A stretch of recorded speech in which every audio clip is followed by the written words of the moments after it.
an unapologetic Sanatani Hindu. I am an unapologetic Sanatani Hindu. If I have to lose everything, including my life and my political position as Deputy CM and this political power, I am ready to let it go. This is an oath I have taken in my life when I was at the age of 21 in the same Tirupati, when I practiced my Sanatana Hindu Dharma. Local media, social మీడియానే కాదు, national మీడియాలో కూడా బాగా చర్చ జరుగుతున్న అంశం పవన్ కళ్యాణ్లో ఎందుకీ మార్పు. సడన్గా పవన్ కళ్యాణ్ హిందుత్వ ఐకాన్ ఎందుకయ్యాడు? ఇది బీజేపీ రాజకీయ వ్యూహంలో భాగమా? పవన్ కళ్యాణ్ రాజకీయ వ్యూహంలో భాగమా? ఇది కేవలం పవన్ కళ్యాణ్ ఒక ఇంపల్సివ్ రెస్పాన్స్, ఆవేశపరుడు గనక అలా స్పందిస్తున్నాడా? ఇలా పవన్ కళ్యాణ్ చుట్టూ అసలు ఈ ఇటీవల పరిణామాలపైన పెద్ద చర్చ జరుగుతోంది. వై పవన్ కళ్యాణ్ ఈ షిఫ్ట్ ఏంటి? అందులో చేగువెరా ఆదర్శం. చేగువెరా అంటే తెలియని వాళ్ళు ఉండరు. విప్లవాల నయాగరా చేగువెరా అంటారు. మార్క్సిస్ట్ రెవల్యూషనరీ ప్రపంచంలో యూత్ ఐకాన్గా చేగువెరాని చూస్తారు. జీవితం అంతా త్యాగం చేసి అన్ని రకాల స్వార్థాలకు అతీతంగా సమాజ మార్పుకు ఒక చోదక శక్తిగా మారినటువంటి ఒక రెవల్యూషనరీ స్పిరిట్కు సింబల్ చేగువెరా. సో చేగువెరా స్ఫూర్తితో తాను రాజకీయాల్లోకి వచ్చానన్న పవన్ కళ్యాణ్ నేనిప్పుడు అన్అపాలజెటిక్ సనాతనీ హిందూ అని గట్టిగా మాట్లాడుతున్నాడు. అది అన్అపాలజెటిక్ సనాతనీ హిందూ అంటే నేను సనాతన హిందూ అని చెప్పుకోవటానికి నాకు ఏ రకమైన మొహమాటము లేదు అంటూ వ్యాఖ్యానిస్తున్నాడు. అంతేకాదు సూడో సెక్యులర్ అంటూ తన విమర్శకులపైన దాడి చేశాడు.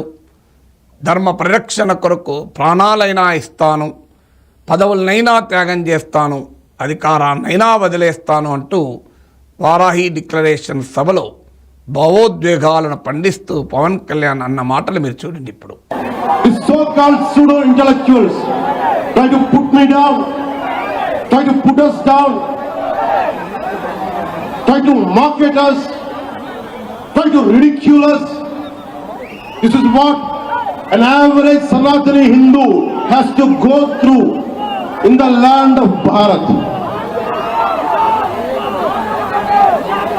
If practicing my own dharma is a sin to the so-called people who comment on us, for the so-called pseudo-secularists, then let me tell you, I will make my stand clear to you today. I am an unapologetic Sanatani Hindu. I am an unapologetic Sanatani Hindu.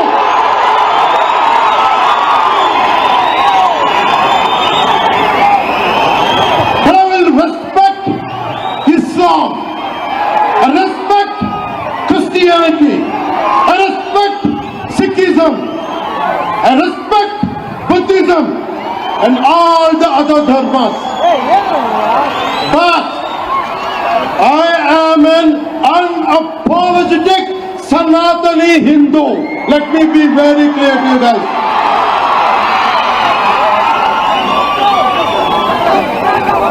And I will also safeguard. I'm conveying this to the so-called secularists who ridicule my Sanatana Dharma. Let me tell you today, and I will safeguard my Sanatana Dharma with my life. If it gets attacked, trivialized and abused, if I have to lose everything, including my life and my political position as Deputy CM and this political power, I am ready to let it go. This is an oath I have taken in my life when I was at the age of 21 in the same Tirupati, when I was looking at the foothills of Lord Balaji, looking at the caption, looking at the sloka, Dharmo Rakshita Rakshitaha. ధర్మాన్ని రక్షిస్తే ధర్మాన్ని రక్షిస్తున్నాడు. So ఈ పవన్ కళ్యాణ్ ఎందుకు ఈ రకంగా స్పందిస్తున్నాడు? దీని వెనకాల కారణాలేంటి? ఆయన రాజకీయ వ్యూహం ఏమైనా ఉందా?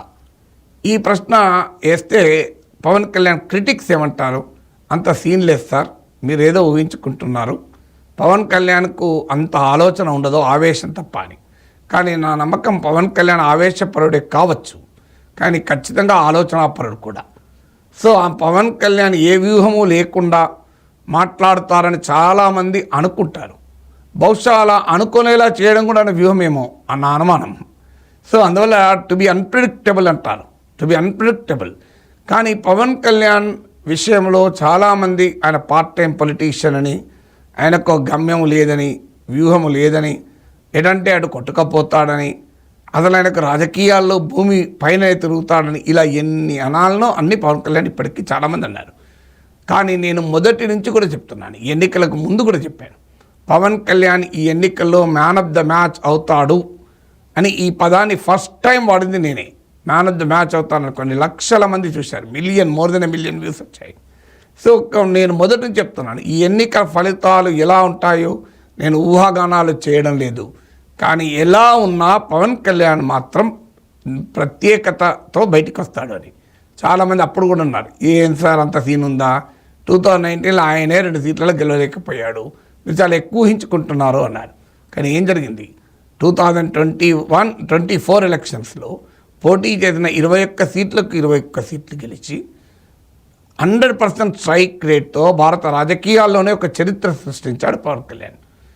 వైసీపీ వ్యతిరేక ఓటు చీలకూడదు ఒక రాజకీయ ఎత్తుగడను ప్రతిపాదించడమే కాదు, అమలు చేయడానికి కూడా ఆర్కిటెక్ట్గా మారి అల్టిమేట్గా ఈ అద్భుతమైన ప్రజా తీర్పు టీడీపీ, జనసేన, బీజేపీ కూటమికి అనుకూలంగా రచించడంలో కీలక పాత్రధారి పవన్ కళ్యాణ్.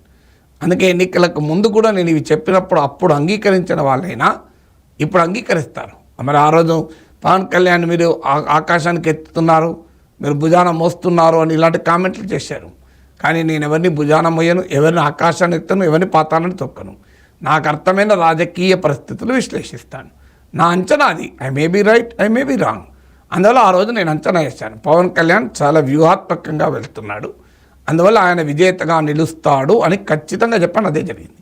ఇప్పుడు కూడా చెప్తున్నాను, పవన్ కళ్యాణ్ ఏ వ్యూహము లేకుండా సడన్గా సనాతన హిందువు అని ఆయన రూపాంతరం చెందాడు అనుకుంటే అది పొరపాటు నా అంచనా.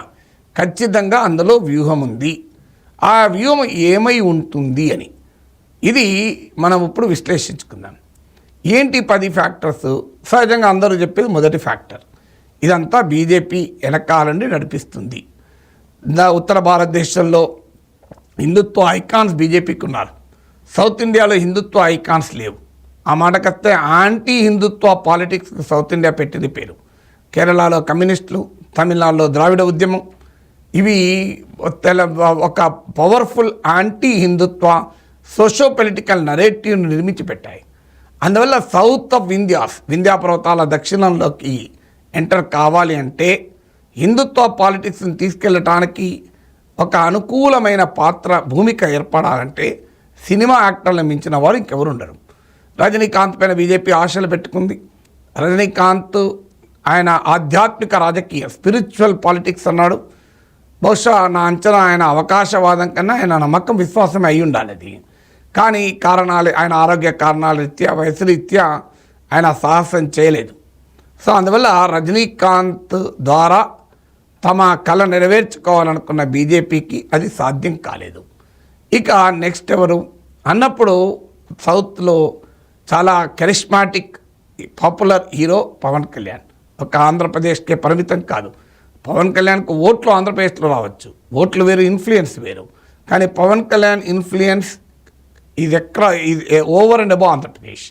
అందువల్ల పవన్ కళ్యాణ్ ద్వారా బీజేపీ ఈ ఆట ఆడిస్తోంది అని విమర్శకులు, నాటకం ఆడిస్తోంది అనొచ్చు, ఏదన్నా అనొచ్చు విమర్శకులు. కానీ నేను అనేది this a part of a political game. రాజకీయాల్లో, పాలిటిక్స్లో గేమ్స్ ఉండవా? Politics is like a game, you have to win the game. గెలవడానికి ఏం చేయాలో చేస్తూ ఉంటారు. అందుకే పవన్ కళ్యాణ్ వెనకాల బీజేపీ కథా స్క్రీన్ ప్లే దర్శకత్వం మాటలు పాటలు. ఎందుకంటే ఈ అలయన్స్లో చంద్రబాబు నాయుడు మోడీ కన్నా కూడా పవన్ కళ్యాణ్ నరేంద్ర మోడీకి సాన్నిహిత్యం మనందరికీ తెలుసు. పవన్ కళ్యాణ్ కూడా తెలుగుదేశానికి మద్దతు వయా బీజేపీ వచ్చాడు. అందరికీ గుర్తుంటుంది 2014 ఎలక్షన్స్ కూడా పవన్ కళ్యాణ్కు జాతీయ బీజేపీ నాయకత్వంతో సన్నిహిత సంబంధాలు ఉన్నాయని కూడా తెలుసు. మీరు ఏ వేదిక పైన చూడండి, మోడీ ప్రత్యేక జెస్చర్ ఉంటుంది పవన్ కళ్యాణ్ పట్ల. ఈవెన్ ప్రమాణ స్వీకారం అప్పుడు కూడా మెగా కుటుంబం పట్ల నరేంద్ర మోడీ చూపిన అభిమానం మనం సాక్షులం కదా. అందువల్ల Pawan Kalyan is much more closer to BJP. Pawan Kalyan మరింత లాయల్ అలైగా బీజేపీ భావిస్తుంది. సో తెలుగుదేశం పార్టీ గత చరిత్ర తెలిసినప్పుడు చంద్రబాబు నాయుడు ఇప్పుడు ఎంత పొగిడినా మోడీని ఎప్పుడు ఏమవుతుందో అన్న అనుమానం బీజేపీకి ఖచ్చితంగా ఉంటుంది. ఎందుకంటే చంద్రబాబు నాయుడుతో బీజేపీకి అనుభవం ఉంది, నితీష్ కుమార్తో అనుభవం ఉంది. ఆ అనుభవం ఉన్న తర్వాత బీజేపీ జాగ్రత్తగా ఉంటుంది. అందువల్ల పవన్ కళ్యాణ్ ద్వారా హిందుత్వ పొలిటికల్ ఎక్స్పెరిమెంట్ బీజేపీ చేయిస్తోంది అన్నది మొదటి ఫ్యాక్టర్. ఇది ఇక రెండవ ఫ్యాక్టరు, ఒకవేళ బీజేపీ వ్యూహం అయినా కాకపోయినా ఒకటి మాత్రం నిజం, బీజేపీకి మరింత సన్నిహితం కావటానికి ఇది ఉపయోగపడుతుంది. సన్నిహితం కావాలనే పవన్ కళ్యాణ్ బీజేపీ ఐడియాలజీని అందుకున్నాడా అనేది రెండవ అంశం. మీరు భారత రాజకీయాల్లో చూస్తుంటాను, అస్సాం ముఖ్యమంత్రి హేమంత్ బిశ్వ శర్మ కాంగ్రెస్ నాయకుడు, కానీ బీజేపీలో చేరి బీజేపీలో ఉన్న హార్డ్ కోర్ హిందుత్వవాదుల కన్నా ఎక్కువ మాట్లాడుతున్నాడు. ఇప్పుడు మోడీ, అమిత్ షా, యోగి ఆదిత్యనాథ్ తర్వాత భారతదేశంలో పవర్ఫుల్ హిందుత్వ లీడర్ ఎవరంటే హేమంత్ బిశ్వ శర్మ. ఈవెన్ జేపీ నడ్డా కూడా కాదు. అందువల్ల కొంతమంది more loyal than the master అంటారు. సో అందువల్ల బీజేపీకి మరింత దగ్గరగా రావాలంటే, సన్నిహితంగా ఉండాలి అంటే ఆంధ్రప్రదేశ్ రాజకీయాల్లో జనసేన అస్తిత్వాన్ని మరింతగా బలపరుచుకోవడానికి బీజేపీ మద్దతు అవసరం కనుక బీజేపీని సంతృప్తిపరిచే క్రమంలో వ్యూహాత్మకంగా పవన్ కళ్యాణ్ ఈ పని చేస్తున్నారన్నది రెండవ వ్యాఖ్యానం, రెండవ వాదన. ఇక మూడవది, పవన్ కళ్యాణ్కైనా బీజేపీకైనా ఇది బీజేపీ చేయించిన, పవన్ కళ్యాణ్ సొంతగా చేసిన, it makes no difference. Ultimate result ఒకటే. మీరు కర్ణాటకతో ఇక్కడ కంపారిజన్ చెప్తాను. కర్ణాటకలో బీజేపీ ఎదుగుదలలో ప్రాతిపదిక ఏంటి మీరు జాగ్రత్తగా గమనించండి. కర్ణాటకలో అతిపెద్ద community Lingayat community. Lingayat is a major community, 17% దాకా ఉంటారని అంచనా. లింగాయత్ కాస్ట్ ఐడెంటిటీని బేస్ చేసుకుని బీజేపీ అక్కడ ఎదిగింది. Yediyurappa is a Lingayat leader first and Hindutva leader later. So అందువల్ల యడియూరప్ప వెనకాల బలమైన లింగాయత్ కన్సాలిడేషన్ కర్ణాటకలో బీజేపీ ఎదుగుదలకు ఒక ప్రామాణికమైన అంశం. సో దానితో Lingayat caste identity plus Hindutva identity వల్ల బీజేపీ అక్కడ బలీయమైన శక్తిగా ఏర్పడింది. సరిగ్గా అక్కడ కర్ణాటకలో లింగాయత్ కమ్యూనిటీ లాంటిదే మీకు ఆంధ్రప్రదేశ్లో న్యూమరికల్గా స్ట్రాంగెస్ట్ కమ్యూనిటీ కాపు. కాపు కమ్యూనిటీ ఖచ్చితంగా పవన్ కళ్యాణ్ వెనకాల ర్యాలీ అవుతుంది. అందులో ఇప్పుడు మినహాయింపులు ఉండొచ్చు. కాపు యూత్ ఎక్కువ ర్యాలీ అవుతున్నారు, పెద్దవాళ్ళకి కాదు. ఇలా ఏమైనా చెప్పండి, ముద్రగడ పద్మనాభం, హరిరామ జోగయ్య లాంటి వాళ్ళు, పవన్ కళ్యాణ్ వీళ్ళంతా మామూలు నాయకులు కాదు, కాపు వెటరన్స్. మీకు ముద్రగడ పద్మనాభం జీవితం అంతా కాపుల కొరకు పనిచేశాడు. రాజకీయాల్లో నాయకుల అవసరాల కొరకు ఎన్ని జెండాలు మార్చినా ముద్రగడ పద్మనాభం కాపు జెండా అయితే కింద వేయలేదు. అంతవరకు అయితే ఖచ్చితంగా చెప్పగలం. ఆయన కూడా రాజకీయ రంగులు మార్చొచ్చు, కానీ కాపు జెండాను మాత్రం కింద దించలేదు. రాజకీయ రంగులు ఏవి మార్చినా కాపు జెండాను మాత్రం దించలేదు అనే అంశం విషయంలో ముద్రగడ నిజాయితీని ఎవరు ప్రశ్నించరు. కానీ అలాంటి ముద్రగడ కూడా ఏమీ చేయలేకపోయాడు పవన్ కళ్యాణ్. పవన్ కళ్యాణ్కి 21 సీట్లు రాగలిగాయి కదా. అంటే కాపు కమ్యూనిటీ హిస్టారికల్గా కూడా ర్యాలీ అవుతుంది. ఎందుకంటే సోషల్ ఫోర్సెస్ అలాగే ఉంటాయి. ఏ కమ్యూనిటీతో అయితే పొలిటికల్గా మార్జినలైజ్ అవుతారో ఆ కమ్యూనిటీ అవకాశం కొరకు చూస్తారు. మీరు ఇది దేశవ్యాప్తంగా మనకు కనబడతాయి. మీకు బీహార్లో మోస్ట్ బ్యాక్వర్డ్ క్లాసెస్ ఎలా ఎమర్జ్ అయ్యాయి, కన్షీరామ్ దళిత్ పాలిటిక్స్ ఎలా ఎమర్జ్ అయ్యాయి, మీకు మండల్ పాలిటిక్స్ ఎలా ఎమర్జ్ అయ్యాయి, non Yadav OBCs, non Jat caste consolidation హర్యానాలో ఎలా ఏర్పడింది. ఇప్పుడు లింగాయత్ కమ్యూనిటీ కర్ణాటకలో ఎలా బీజేపీకి కన్సాలిడేట్ అయిందో బీజేపీ జనసేన కంబైన్కు ఆంధ్రప్రదేశ్లో కాపు కమ్యూనిటీ, నేను బీజేపీకి కూడా మొదట్లో ఈ ప్రయత్నం చేసింది గుర్తుంటే. కన్నా లక్ష్మీనారాయణ ఫస్ట్ కాపును అధ్యక్షత చేశారు, తర్వాత మీకు సోమ్ వీర్రాజు. సో క్లియర్గా కాపుల్ని ముందు పెట్టి రాజకీయం చేయాలని బీజేపీ ప్రయత్నించింది. ఆ తర్వాతనే పురంధేశ్వర్ వచ్చారు, చిరంజీవిని దగ్గర తీయడానికి ప్రయత్నం కూడా చేశారు. ఇవన్నీ జరిగిన పరిణామాలే కదా. అందువల్ల బీజేపీ జనసేన కంబైన్లో కర్ణాటకలో లింగాయత్ ఐడెంటిటీ లాగా ఇక్కడ Kapu identity, Lingayat caste identity plus Hindutva identity కర్ణాటకలో బీజేపీని ఒక బలమైన శక్తిగా, ఫార్మిడబుల్ ఫోర్స్గా నిలబెట్టింది. ఆంధ్రప్రదేశ్ రాజకీయాల్లో కూడా మీరు చూడండి, కాపు ఐడెంటిటీ ప్లస్ హిందుత్వ ఐడెంటిటీ, ఈ రెండు అంటే కాపు బేస్తోమో ఇరుసులాగా పునాదిలాగా ఉపయోగపడుతుంది. హిందుత్వ ఐడెంటిటీమో ఇతర సామాజిక వర్గాలను కూడా కలుపుకొస్తుంది. ఈ కాంబినేషన్ వల్ల ఏమైతుందంటే నాయకుడు యడియూరప్ప లింగాయత్ నాయకుడే కాకుండా కర్ణాటక రాష్ట్ర నాయకుడు అయ్యాడు. పవన్ కళ్యాణ్ కూడా మీకు కాపు ఐడెంటిటీ ప్లస్ హిందుత్వ ఐడెంటిటీ గనక కలిగితే ఖచ్చితంగా ఒక విస్తృతమైన ప్రజా పునాది కలిగిన నాయకుడిగా ఎమర్జ్ అవుతాడు అన్నది మూడవ వ్యూహం అనేది అంచనా. ఇక నాలుగవది, మీరు జనసేన పొలిటికల్ జాగ్రఫీ తీయండి. ఒక కాపు కాస్టే కాదు, మీరు డెమోగ్రఫీనే కాదు, జాగ్రఫీ కూడా తీయండి. ఎక్కడ ఈస్ట్ వెస్ట్ గోదావరి జిల్లాలో కొంతమేరకు కృష్ణా గుంటూరు అంటే కాపుల పాపులేషన్ ఉన్న ప్రాంతాలలోనే జనసేనకు అత్యధిక సీట్లు వచ్చాయి. అంటే అర్థం ఏంటి, జనసేనకు రాష్ట్రములో 21 సీట్లు రావడంలో ఈ పొలిటికల్ జాగ్రఫీ కీలకం. మీకు కర్ణాటకలో జనతాదళ సెక్యులర్ కనబడుతుంది. జనతాదళ సెక్యులర్కు ఓట్లతో పోలిస్తే సీట్లు ఎక్కువ వస్తాయి, ఓట్ టు సీట్ కన్వర్షన్. కారణం ఏంటంటే ఓల్డ్ మైసూర్ ప్రాంతంలో ఒక్కలిగా కమ్యూనిటీలో ఆ పార్టీ స్ట్రాంగ్ ఉంది. అందువల్ల జనసేన కూడా ఈ ఈస్ట్ అండ్ వెస్ట్ గోదావరి జిల్లాలు అటు ఇటు extended, east and west Krishna గుంటూరులోకి ఎక్స్టెండెడ్. సో ఈ పొలిటికల్ జాగ్రఫీ వల్ల ఒక స్ట్రెంగ్త్ ఉంటుంది, ఒక లాస్ ఉంటుంది. స్ట్రెంగ్త్ ఏంటంటే ఖచ్చితంగా కొన్ని సీట్లు తెచ్చుకోవడానికి ఓట్ టు సీట్ కన్వర్షన్ ఎక్కువ ఉంటుంది. ఛాలెంజ్ ఏంటి, మరి మిగతా ప్రాంతాలకు విస్తరించారు కదా, కాపులు లేని ప్రాంతాలకు కూడా విస్తరించాలి. పవన్ కళ్యాణ్ కాపు నాయకుడిగానే చూడలేం, పవన్ కళ్యాణ్ అభిమానులు అన్ని కులాల్లో ఉంటారు, అదొక ఫ్యాక్టరే. కానీ అది సఫిషియంట్ ఫ్యాక్టర్ కాదు, అది ఉపయోగపడే ఫ్యాక్టరే తప్ప అడిక్వేట్ ఫ్యాక్టర్ కాదు, సఫిషియంట్ ఫ్యాక్టర్ అంతకంటే కాదు. అందువల్ల అది ఉపయోగపడుతూనే పవన్ కళ్యాణ్కున్న జనరల్ అభిమానము, కాపు సామాజిక పునాది మించి పవన్ కళ్యాణ్కు బలం కావాలి, అది ఇతర ప్రాంతాల్లో బలం కావాలి. హిందుత్వ పొలిటికల్ షిఫ్ట్ వల్ల ఆ లక్ష్యం నెరవేరుతుంది. ఇది ఎందుకంటే ఆంధ్రప్రదేశ్ పొలిటికల్ స్పేస్ చాలా క్రౌడెడ్గా ఉంది. ఆ పొలిటికల్ స్పేస్ అటు జగన్, ఇటు చంద్రబాబు, అటు వైసీపీ, ఇటు టీడీపీ. జనసేన గనక టీడీపీతో కలిసి ఉండకపోతే టీడీపీ మాత్రమే నష్టపోయేది కాదు, జనసేన కూడా నష్టపోయేది. టీడీపీ నష్టపోయేది, జనసేన నష్టపోయేది. ఆ మాట జనసేన తక్కువే నష్టపోయేది కాదు. అసలు ఈ పోలరైజేషన్ ఎక్స్ట్రీమ్ లెవెల్కి పోయి వైసీపీ టీడీపీ మధ్య జనసేన పరిస్థితి ఏమయ్యేదో కూడా ఎవరూ చెప్పలేము. అందువల్ల ఇప్పుడు ఒక ఇండిపెండెంట్ పొలిటికల్ స్పేస్ జనసేనకు అవసరం. ఇది 5వ అంశం. సో అంటే ఇండిపెండెంట్ పొలిటికల్ స్పేస్ పెంచుకోవాలి. వైసీపీ ఒకవైపు, టీడీపీ ఒకవైపు ఉంది. నేను 4వ అంశం ఏం చెప్పాను, ఇతర ప్రాంతాలకు విస్తరించి. 5వ అంశం, ఇది విస్తరించాలంటే ఏం చేయాలి. ఆంధ్రప్రదేశ్ పాలిటిక్స్ ఏమో చాలా క్రౌడెడ్ స్పేస్ ఉంది. వైసీపీ ఒక స్పేస్ ఆక్రమించుకుంది, టీడీపీ ఇంకో స్పేస్ ఆక్రమించుకుంది. ఇప్పటికైతే టీడీపీతో కలిసి స్పేస్ షేర్ చేసుకుంటుంది. షేరింగ్ మీకు ఒకే సర్వర్లో షేర్ చేసుకుంటున్నారు.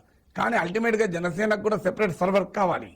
సో షేర్ చేసుకుంటే సరిపోదు, పాలిటిక్స్లో క్లౌడే సరిపోదు, పాలిటిక్స్లో సెపరేట్ సర్వర్లు కూడా కావాలి. అందువల్ల ఏం కావాలి జనసేనకు ఒక ఇండిపెండెంట్ పొలిటికల్ స్పేస్ కావాలి. ఆ ఇండిపెండెంట్ పొలిటికల్ స్పేస్ ఎలా వస్తుంది? ఇప్పుడున్న పరిస్థితుల్లో జగన్ వ్యతిరేక పొలిటికల్ స్పేస్ ఇండిపెండెంట్ గా ఉండదు. ఎందుకంటే అందులో జనసేనకు ఉంటుంది వాటా, టీడీపీ కూడా ఉంటుంది. So anti Jagan political space లో తేడా లేదు. పోనీయండి, ఇప్పటికిప్పుడు యాంటీ టీడీపీ పొలిటికల్ స్పేస్ ఆశించగలుగుతుందా? సవాలే లేదు. ఎందుకంటే తన కష్టార్జితంతో ఈ కూటమిని పవన్ కళ్యాణ్ గెలిపించాడు.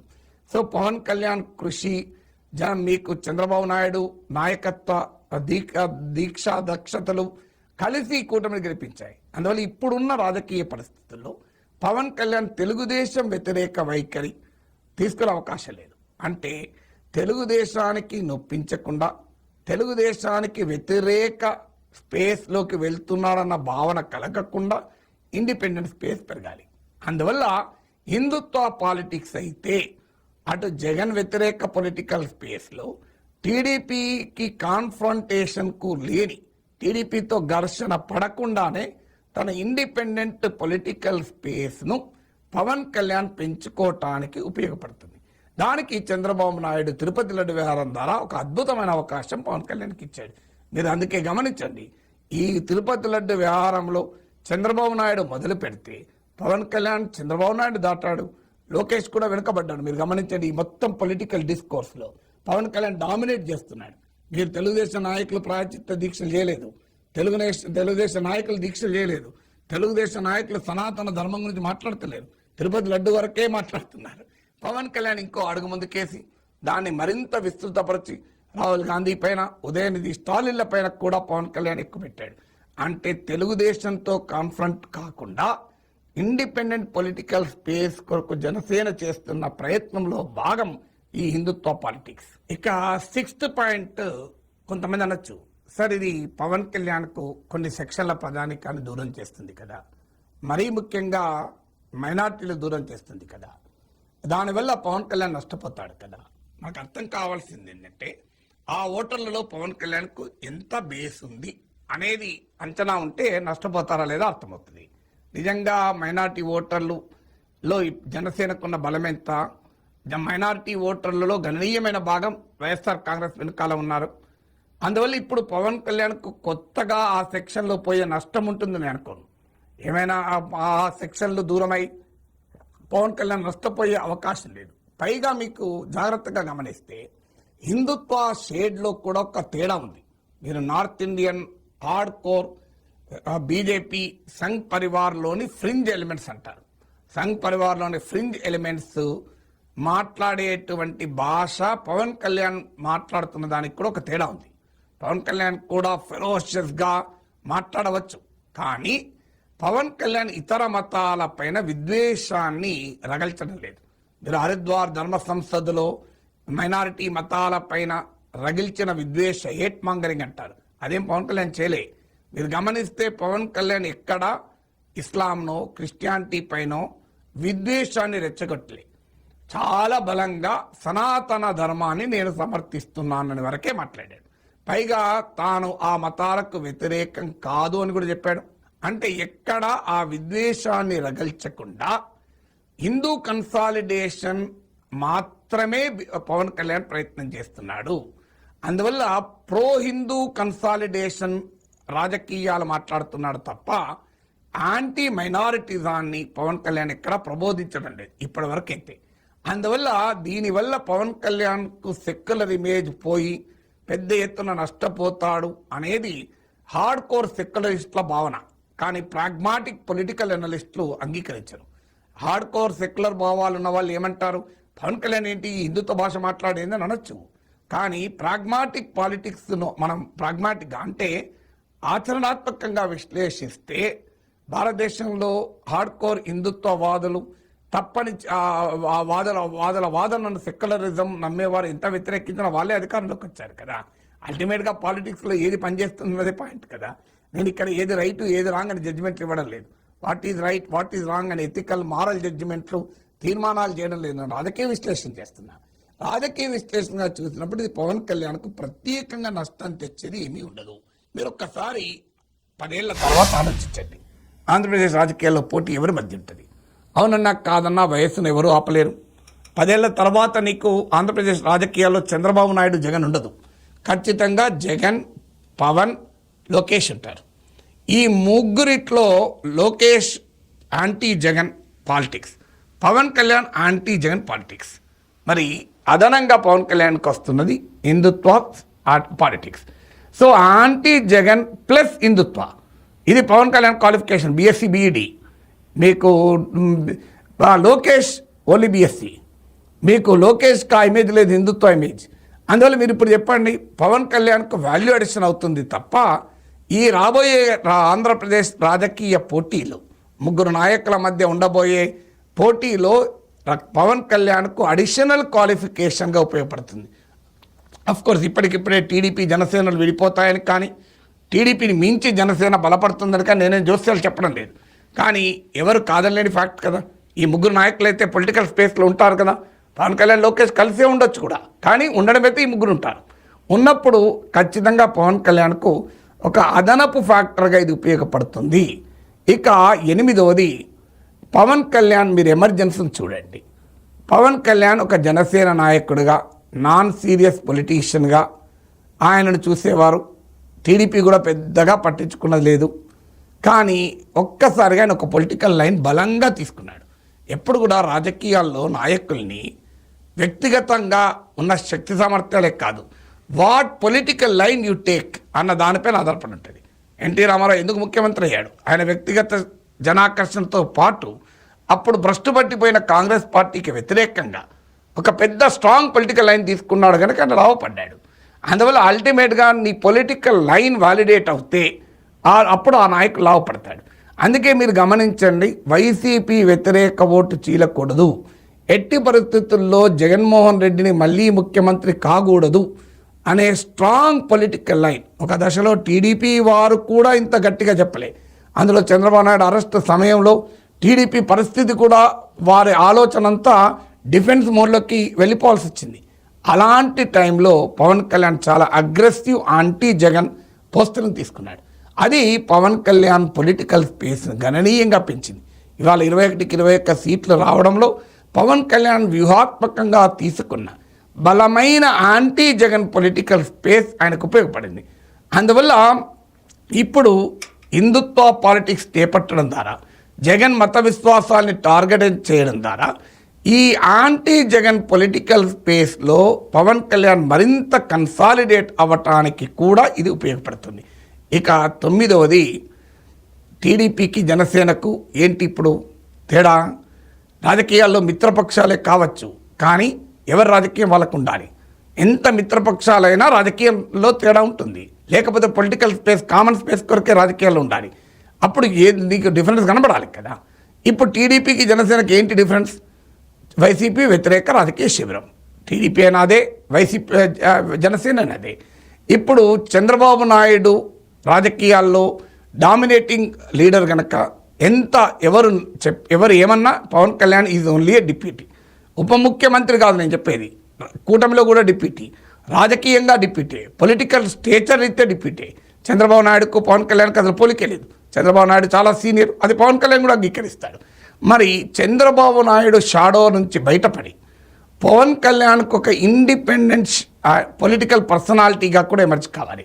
అందువల్ల ఆ డిమార్కేట్ చేసుకొని ఒక ఇండిపెండెంట్ పొలిటికల్ పర్సనాలిటీగా పవన్ కళ్యాణ్ చంద్రబాబు నాయుడు షాడో నుంచి బయటపడటానికి, స్వతంత్రమైనటువంటి ఒక రాజకీయ అస్తిత్వాన్ని నాయకుడిగా పొందటానికి కూడా ఈ రాజకీయం అనేది ఉపయోగపడుతుంది. 10వది, 2024 ఎన్నికలు జనసేన చరిత్రలో ఒక సువర్ణ అధ్యాయం. 21కి 21 సీట్లు, 100% స్ట్రైక్ రేటు, పవన్ కళ్యాణ్ ఉప ముఖ్యమంత్రి కాగలిగాడు. ఇది చాలా హయ్యెస్ట్ అచీవ్మెంట్. నెక్స్ట్ ఏంటి? What next? ఈ 21ని 41 ఎలా చేసుకోవాలి, 21 61 ఎలా చేసుకోవాలి? సో ఈ 21 దగ్గర ఉండాలైతే ఎవరు కోరుకోరు కదా. అంటే ఈ సూపర్లేటివ్ పర్ఫార్మెన్స్ నుంచి ఇంకో అడుగు వేయాలి. ఆ అడుగు కాదు, ఇంకో జంప్ చేయాలి. Not just long jump, high jump చేయాలి. మరి ఎలా చేయాలి? అందువల్ల టు బిల్డ్ ఆన్ ఈ సూపర్లేటివ్ పర్ఫార్మెన్స్కు ఒక ఇష్యూ కావాలి. యాంటీ జగన్ రాజకీయమే చేస్తే 21-41 కాదు. ఎందుకు కాదు అంటే యాంటీ జగన్ రాజకీయం పవన్ కళ్యాణ్ ఒక్కడే చేయడం లేదు కదా, టీడీపీ కూడా చేస్తుంది కదా, బీజేపీ కూడా చేస్తోంది కదా. ఇప్పుడైతే ఎన్ని అనుమానాలున్నా మరి వైఎస్ షర్మిల కూడా చేస్తుంది కదా. కొత్త ఏముంది? పవన్ కళ్యాణ్ యాంటీ జగన్ పొలిటికల్ స్పేస్లో పవన్ కళ్యాణ్ ఆక్యుపై చేసేది ఏమీ లేదు. యాంటీ జగన్ పొలిటికల్ స్పేస్లో మ్యాక్సిమం స్పేస్ను పవన్ కళ్యాణ్ ఆల్రెడీ ఆక్యుపై చేశాడు. అందువల్ల ఇప్పుడు వాట్ నెక్స్ట్? అందుకొరకు ఈ హిందుత్వ సనాతన ధర్మ అనే అంశాన్ని టేకప్ చేయడం ద్వారా పవన్ కళ్యాణ్ తన పొలిటికల్ పర్ఫార్మెన్స్ను, తన సూపర్లేటివ్ పర్ఫార్మెన్స్ను మళ్ళీ ఒక పెద్ద అడుగు వేయటానికి ఉపయోగపడుతుంది. పోనీ ఇది రిస్క్తో కూడుకుందా ఏమన్నా? So is there any risk? ఎప్పుడు కూడా ఎకనామిక్స్లో రిస్క్ బెనిఫిట్ అనాలిసిస్ అంటారు, పాలిటిక్స్లో కూడా అదే సూత్రం. ఈ స్ట్రాటజీలో పవన్ కళ్యాణ్కు ఎలక్టోరల్గా మీరు పవన్ కళ్యాణ్ నచ్చిన వాళ్ళు ఏమన్నా నచ్చి ఇమేజ్ పోతుందని అవన్నీ రాజకీయ విమర్శకులు చేసే వాదనలు. అల్టిమేట్గా గ్రౌండ్ పైన నరేంద్ర మోడీకి సీట్లు పెరిగినా కానీ తగలే కదా, 10 కాదు 15 3వ ప్రధానమంత్రి అయ్యాడు కదా. సో అందువల్ల ఖచ్చితంగా పవన్ కళ్యాణ్కు ఈ స్ట్రాటజీ అనుసరించడం వల్ల ఆయనకు జరిగే నష్టమైతే ఏమీ లేదు, ఏమైనా ఉంటే లాభమే. సమాజానికి నష్టమా అదొక సైద్ధాంతికమైన ప్రశ్న. ఎప్పుడు కూడా గుర్తుంచుకోండి, రాంగ్ కాదా ఇది రైట్, పవన్ కళ్యాణ్ ఈ రకమైన స్టాండ్ తీసుకోవడం రైటా రాంగా అంటే రాంగ్ అని అనేవారు ఉండవచ్చు. కానీ వారికి కూడా గుర్తుండాల్సింది, రాంగ్ రూట్లో పోతేనే తొందరగా ఇంటికి పోతాం, రాంగ్ రూట్లోనే పోతేనే తొందరగా ఆఫీస్ పోతాం కదా, అది రాంగే కావచ్చు. ఇప్పుడు డెస్టినేషన్ చేరాలి అంటే పవన్ కళ్యాణ్కు అది రాంగ్ రూటే కావచ్చు, కానీ రాంగ్ రూట్లోనే వేగంగా చేరుతామన్నది కూడా వాస్తవం కదా.